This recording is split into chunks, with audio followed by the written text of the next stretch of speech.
ಕೇಂದ್ರ ಸರ್ಕಾರ ರೈತರಿಗೆ ಅಂತ ಬರ ಪರಿಹಾರವನ್ನ ಕೊಟ್ಟಿದೆ. ಆದ್ರೆ ಆ ಬರ ಪರಿಹಾರವನ್ನ ರೈತರಿಗೆ ಜಮೆ ಮಾಡಬೇಕಾದ್ರೆ ಸರ್ಕಾರ 2,000 ರೂಪಾಯಿಯನ್ನ ಕಡಿತಗೊಳಿಸಲಾಗ್ತಾ ಇದೆ. ಅಂದ್ರೆ ಈ ಹಿಂದೆ ಸರ್ಕಾರ ಏನು 2,000 ರೂಪಾಯಿ ಹಾಕ್ತೀವಿ ಅಂತ ಹೇಳಿದ್ರು, ಬಹುಶಃ ಕೆಲವೊಂದಷ್ಟು ಜನರಿಗೆ ಹಾಕಿದ್ದಾರೆ ಕೂಡ.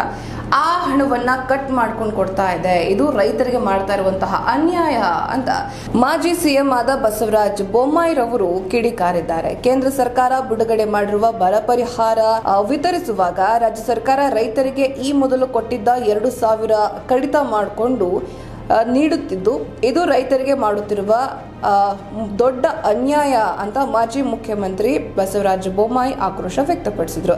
ನಗರದಲ್ಲಿ ಬುಧವಾರ ಸುದ್ದಿಗಾರರ ಜೊತೆಗೆ ಮಾತನಾಡಿ, ಕೊಟ್ಟಿರುವ ಬರ ಪರಿಹಾರವನ್ನ ರೈತರ ಸಾಲಕ್ಕೆ ಹೊಂದಾಣಿಕೆ ಮಾಡಿಕೊಳ್ಳಲಾಗ್ತಾ ಇದೆ. ಬರಗಾಲದಲ್ಲಿ ರೈತರಿಗೆ ಸಂಕಷ್ಟ ಇದೆ ಎಂಬ ಕಾರಣಕ್ಕೆ ಕೇಂದ್ರ ಸರ್ಕಾರ ಪರಿಹಾರವನ್ನ ನೀಡ್ತಾ ಇದೆ. ಇದನ್ನ ಸಾಲಕ್ಕೆ ಹೊಂದಾಣಿಕೆ ಮಾಡಿಕೊಂಡ್ರೆ ರೈತರಿಗೆ ಹೇಗೆ ಪರಿಹಾರ ನೀಡಿದಂತಾಗುತ್ತೆ ಅಂತ ಪ್ರಶ್ನೆ ಮಾಡಿದ್ದಾರೆ. ಕಾಂಗ್ರೆಸ್ನ ಪ್ರಣಾಳಿಕೆಯಲ್ಲಿ ರೈತರ ಸಾಲ ಮನ್ನಾ ಮಾಡೋದಾಗಿ ಘೋಷಣೆ ಮಾಡಿದ್ರು. ರಾಜ್ಯದಲ್ಲಿ ಬರ ಬಿದ್ದಿರುವ ಹಿನ್ನೆಲೆಯಲ್ಲಿ ಮೊದಲು ಕರ್ನಾಟಕದಿಂದಲೇ ರೈತರ ಸಾಲ ಮನ್ನಾ ಮಾಡೋದನ್ನ ಪ್ರಾರಂಭಿಸಲಿ ಅಂತ ಅವರು ಒತ್ತಾಯಿಸಿದ್ರು. ರಾಜ್ಯದಲ್ಲಿ ನಮ್ಮ ಸರ್ಕಾರವನ್ನ ಅಲುಗಾಡಿಸಲು ಯಾರಿಂದಲೂ ಸಾಧ್ಯವಿಲ್ಲ. ನಮ್ಮ ಸರ್ಕಾರವನ್ನ ಕೆಡವಬೇಕಾದ್ರೆ ಸುಮಾರು 50 ಜನ ಶಾಸಕರು ರಾಜೀನಾಮೆಯನ್ನು ಕೊಡಬೇಕಾಗುತ್ತೆ ಅಂತ ಸಚಿವ ಎಂಬಿ ಪಾಟೀಲ್ ಸುದ್ದಿಗಾರರ ಜೊತೆಗೆ ಮಾತನಾಡಿದ್ದಾರೆ. ಎಂಬಿ ಪಾಟೀಲರು ಹೇಳೋ ರೀತಿ, ಎನ್ಡಿಎ ಒಕ್ಕೂಟದ ಬಿಜೆಪಿ ಹಾಗೂ ಜೆಡಿಎಸ್ನ 30ಕ್ಕೂ ಹೆಚ್ಚು ಶಾಸಕರು ನಮ್ಮ ಸಂಪರ್ಕದಲ್ಲಿದ್ದಾರೆ ಅಂತ ಹೇಳಿದ್ದಾರೆ. ಈ ಮೂಲಕ ಬಿಜೆಪಿ ಮತ್ತು ಜೆಡಿಎಸ್ನವರಿಗೆ ತಿರುಗೇಟನ್ನ ನೀಡಿದ್ದಾರೆ. ಬುಧವಾರ ಸಿಎಂ ಸಿದ್ದರಾಮಯ್ಯ ಅವರನ್ನ ಭೇಟಿ ಮಾಡಿದ ನಂತರ ಸುದ್ದಿಗಾರರ ಜೊತೆಗೆ ಮಾತನಾಡಿದಂತಹ ಅವರು, ಮಹಾರಾಷ್ಟ್ರ ಸಿಎಂ ಏಕನಾಥ್ ಶಿಂದೆ ಆಟ ನಮ್ಮ ರಾಜ್ಯದಲ್ಲಿ ನಡೆಯೋದಿಲ್ಲ. ಅವರು ಇಲ್ಲಿಗೆ ಬಂದರೂ ಕೂಡ ಏನು ಮಾಡೋಕ್ಕಾಗೋದಿಲ್ಲ, ಬರೆದಿಟ್ಕೊಳ್ಳಿ ಅಂತ ತುಂಬಾ ವಿಶ್ವಾಸದಿಂದ ಮಾತನಾಡಿದ್ದಾರೆ. ಚುನಾವಣೆ ಮುಗಿದ ಒಂದೇ ತಿಂಗಳೊಳಗಾಗಿ ಅವರೇ ಮಾಜಿ ಆಗಲಿದ್ದಾರೆ, ಅವರ ಸರ್ಕಾರವೇ ಪತನವಾಗಲಿದೆ ಅಂತ ಭವಿಷ್ಯ ನುಡಿದಿದ್ದಾರೆ. ರಾಜ್ಯದಲ್ಲಿ ಜೆಡಿಎಸ್ನ 11 ರಿಂದ 12 ಜನ ಶಾಸಕರು ನಮ್ಮ ಸಂಪರ್ಕದಲ್ಲಿದ್ದಾರೆ ಅಂತ ಅವರು ಹೇಳ್ತಾ ಇದ್ರು. ಹೀಗಿರುವಾಗ ಎಷ್ಟು ಬಹುಮತ ಸರ್ಕಾರವನ್ನ ಅಲುಗಾಡಿಸೋದಕ್ಕೆ ಸಾಧ್ಯನಾ ಅಂತ ಅವರು ಮರು ಪ್ರಶ್ನೆಯನ್ನ ಮಾಡಿದ್ದಾರೆ.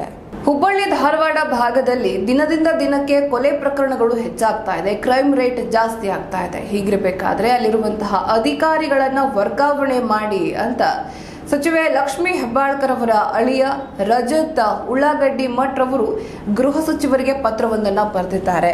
ಪತ್ರವನ್ನ ಬರೆದು ತಮ್ಮ ಕಳವಳವನ್ನ ವ್ಯಕ್ತಪಡಿಸಿದ್ದಾರೆ. ಹುಬ್ಬಳ್ಳಿಯಲ್ಲಿ ಮತ್ತೆ ನೆತ್ತರು ಹರಿದಿದ್ದು, ನಿನ್ನೆ ಬೆಳಗಿನ ಜಾವ ಅಂಜಲಿ ಎಂಬ ಯುವತಿಯನ್ನ ಕುಟುಂಬಸ್ಥರ ಮುಂದೆಯೇ ಭೀಕರವಾಗಿ ಯುವಕನೋರ್ವ ಹತ್ಯೆ ಮಾಡಿದ್ದಾನೆ. ನೇಹಾ ಹತ್ಯೆ ಇನ್ನು ಮಾಸುವ ಮುನ್ನವೇ ನಗರದಲ್ಲಿ ಮತ್ತೊಂದು ಕೊಲೆ ಆಗಿರುವುದು ಹುಬ್ಬಳ್ಳಿ ಧಾರವಾಡ ಜನರನ್ನ ಬೆಚ್ಚಿ ಬೀಳಿಸಿದೆ. ತೀವ್ರ ಜನರಿಂದ ಆಕ್ರೋಶ ಸಹ ವ್ಯಕ್ತವಾಗ್ತಾ ಇದೆ. ಆರೋಪಿಗೆ ಗಲ್ಲು ಶಿಕ್ಷೆ ನೀಡಬೇಕು ಅಂತ ಆಗ್ರಹಿಸಲಾಗ್ತಾ ಇದೆ. ಇದೆಲ್ಲದರ ಮಧ್ಯೆ ಸರ್ಕಾರದ ವಿರುದ್ಧ ಅಪಸ್ವರ ಕೇಳಿ ಬರ್ತಾ ಇದೆ. ಪಕ್ಷದ ಸ್ವ ಮುಖಂಡರಿಂದಲೇ ಅಸಮಾಧಾನ ಸಹ ವ್ಯಕ್ತವಾಗಿದ್ದು, ಹುಬ್ಬಳ್ಳಿ ಧಾರವಾಡ ಪೊಲೀಸ್ ಕಮಿಷನರ್ ವ್ಯಾಪ್ತಿಯಲ್ಲಿ ಅಧಿಕಾರಿಗಳ ಬದಲಾವಣೆಗೆ ಪಟ್ಟು ಹಿಡಿಯಲಾಗಿದೆ.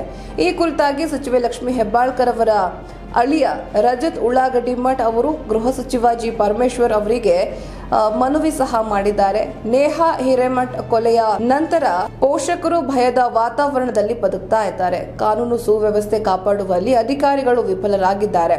ಅವಳಿ ನಗರಕ್ಕೆ ಖಡಕ್ ಅಧಿಕಾರಿಗಳ ನೇಮಕ ಮಾಡುವಂತೆ ಸಾಮಾಜಿಕ ಜಾಲತಾಣದಲ್ಲಿ ಮನವಿಯನ್ನ ಮಾಡಲಾಗಿದೆ. ಇನ್ನು ಗೃಹ ಸಚಿವರಿಗೆ ರಜತ್ ಉಳ್ಳಾಗಡ್ಡಿ ಏನಂತ ಮನವಿ ಮಾಡಿಕೊಂಡಿದ್ದಾರೆ, ಏನ್ ಹೇಳಿದ್ದಾರೆ ಅಂತ ನೋಡೋದಾದ್ರೆ, ಹುಬ್ಬಳ್ಳಿ ಧಾರವಾಡ ಪೊಲೀಸ್ ಕಮಿಷನರೇಟ್ ವ್ಯಾಪ್ತಿಯ ಹುಬ್ಬಳ್ಳಿಯಲ್ಲಿ ಅಪರಾಧ ಸಂಖ್ಯೆ ಹೆಚ್ಚುತ್ತಾ ಇದ್ದು, ಅವಳಿ ನಗರದ ಪೊಲೀಸ್ ವೈಫಲ್ಯದಿಂದ ಸರ್ಕಾರಕ್ಕೆ ಕೆಟ್ಟ ಹೆಸರು ಬರ್ತಾ ಇದೆ.